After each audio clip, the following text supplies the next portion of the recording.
Alrighty then. Well, hello there. I have been asked and am now tasked with providing some of my services to fix their driveway, get rid of the potholes, remove the top layer of salt and pepper gravel, which shouldn't have been placed there in the first place. For anybody to know who knows. Replace it with proper packing gravel, as you see here, which I'll be taking some of. I am also tasked with fixing that issue, because apparently whoever did this didn't realize that they were creating a pond structure here so that in the wintertime it floods their very pump house, their well system, and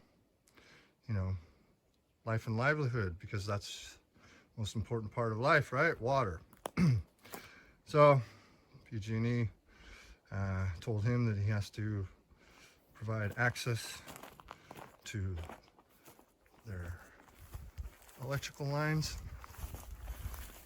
and here we're just documenting what it looks like now to be compared to a before and after shot of what it will look like after I'm done with it. And then from there, who knows where, but the sky's the limit. And if you need something done or advice, whatever it may be, who are you otherwise going to call? Oh, I don't know. You know who.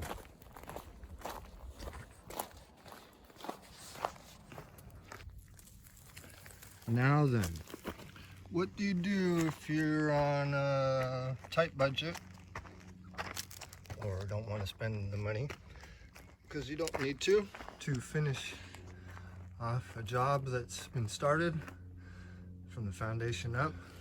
Well, you look around your yard and see what kind of debris you have. In which case, here we found a bunch of discarded chicken fencing.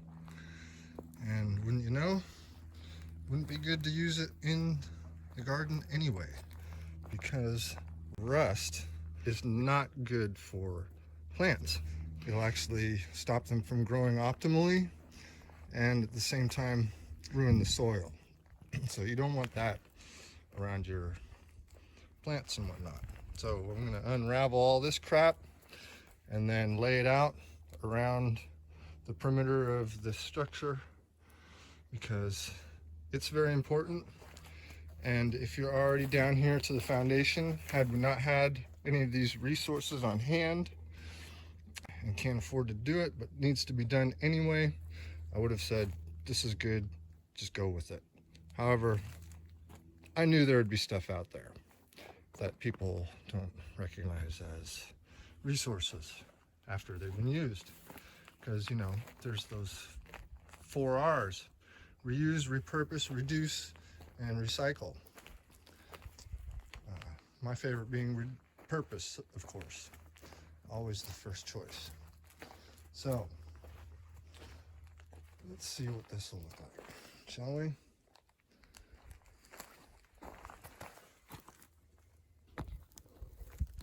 Because the foundation is always the most sound place to begin from, and that works on a mental, physical, and spiritual level as well, because that is vital for the integrity of any structure. And don't forget the details, right? You got that pipe, or if you got one, you need to cut out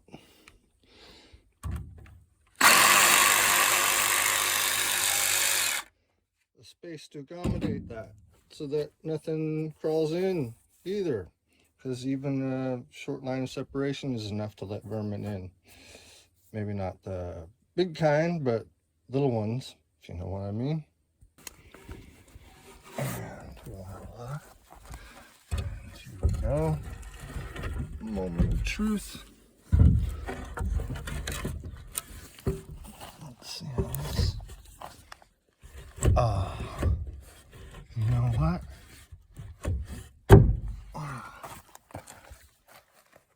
as the saying goes, measure twice to cut once. And so, lesson to be learned. Of course, I need to take a little bit more out in the back. Though it's always good to leave yourself with more than less, because if I had carved out too much, there would have been an open space back there when this butted against the next one. So that's all right. All I need to take off is about, I'd say about 1/4 inch.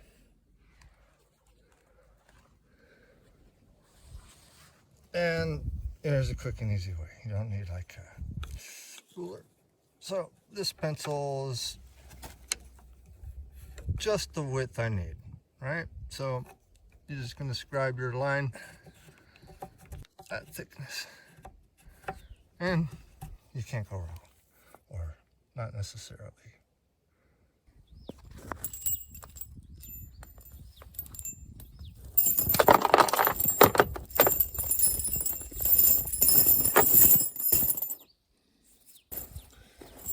Okay,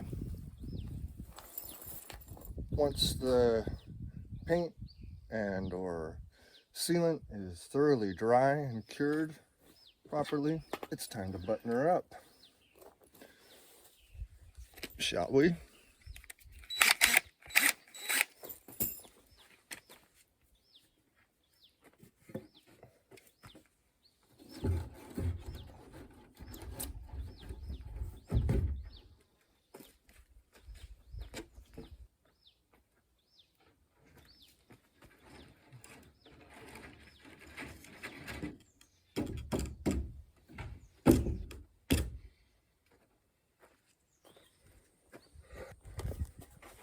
Who needs a hammer when you are resourceful?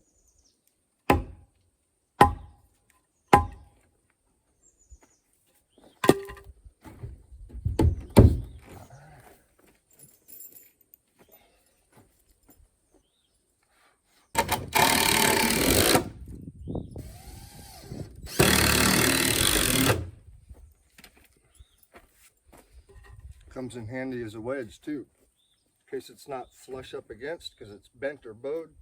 Just two things: you need a fulcrum and a lever.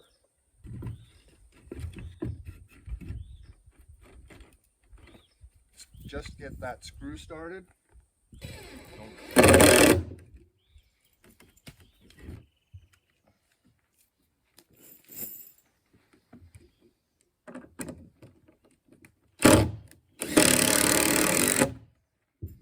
Always an extra for good measure.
Get the picture.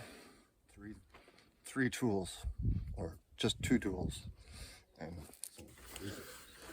all right, so here we got the water line and the electrical line, most important parts of the system. Of course, that's what the structure was built for.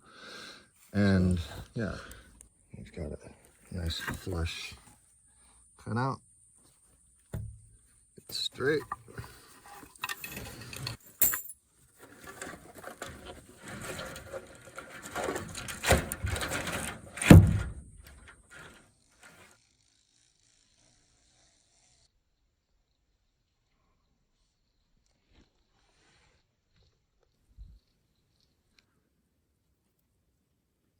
Oh, and whatever you do, if you encounter bees, don't panic.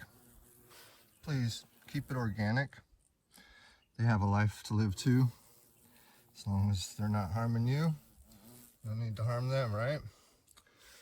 In which case, what you do is stay calm and cool. Those drones, like that one you just saw, will inform the guards of any nest exactly what's going on, and come out, check you out, and likely sting you, but just a quick nip in the neck or back, in which case then you get the hell out of there. But you don't need to, as long as you stay calm and cool. Again, they don't want to be disturbed as much as you don't want to be disturbed, so just work carefully.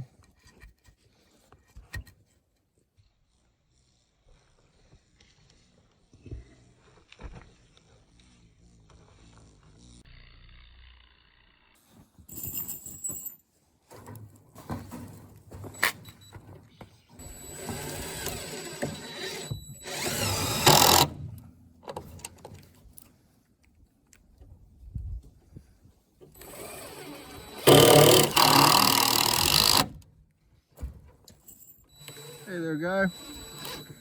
Don't worry about me. Because I ain't worried about you. I look at their stings as nature's way of inoculating you. Don't want too many, of course. Not good to overdose. About once in a while. A little pinprick. So, we've got our skirt all secured. Looking nice. I'm ready to backfill with dirt. Make sure the netting is sufficiently under the dirt before you do, and we'll detail it out. Now for the details. All right. So we've got an 11-inch skirt going around. That'd be this. Here's your mock.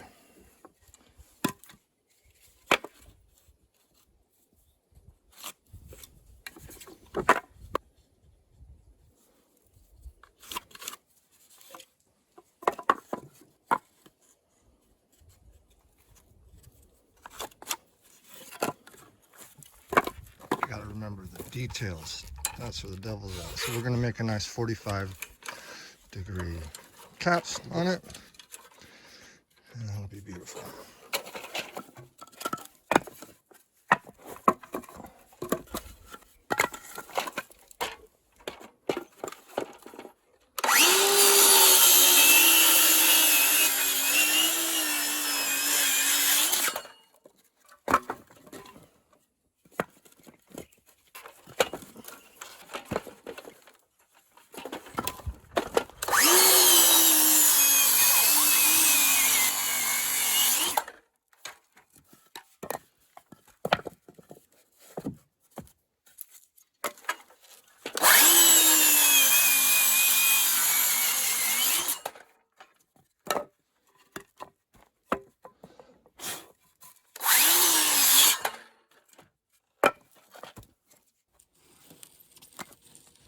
And don't forget to seal the wood.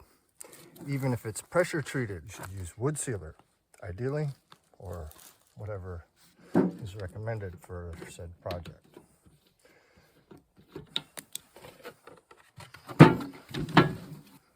Because you want to protect the integrity of your base.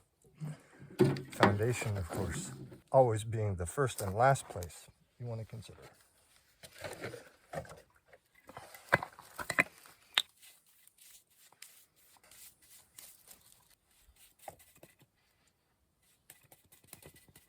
Make sure it soaks in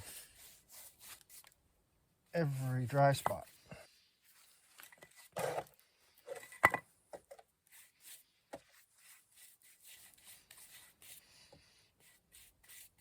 Make it a labor of love, and that way you'll never get bored or tired, at least sick and tired of doing this kind of stuff.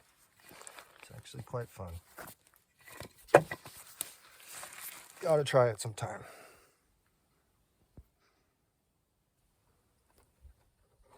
Having fun while working, that is.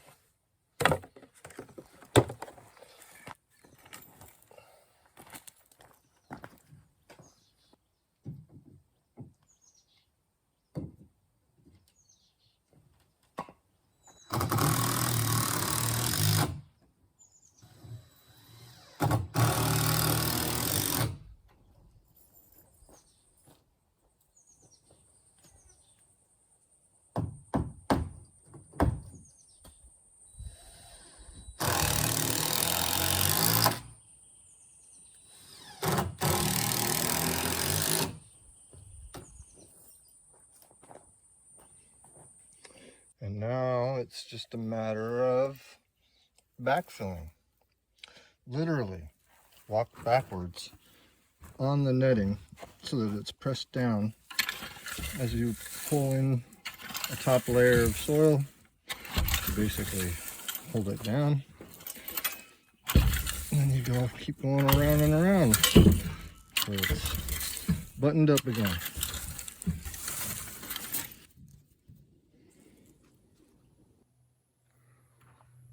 So there you go, folks. Nice and detailed out. Everything's put back in place. All that needs to be done now is I recommend roofing tar to go in between the seams, and that'll finish it off, because if you use something like acrylic, for instance, or silicone, it eventually breaks down or doesn't stick anymore and comes up and actually holds shit in and moisture. So go to somebody that knows what they're doing. By the way, what do you think the clients are going to think about this little detail? Putting a nice pad of rocks that were found in the process of doing all this. And so now they have a nice little walkway so they don't track mud into their structure. Not a lot, just a little bit. This is the high side of the area. So it keeps the water and sort of directs it this way, around the corner, and down under the truck yonder where that spillway is. Likewise, this being the high point, it does the same thing back behind the structure and brings it away from it and shunts it that way. So we're gonna call. If you got anything at all you need done, I wonder who. Hard to know. But all I do know is my job's done here now. So long, suckers.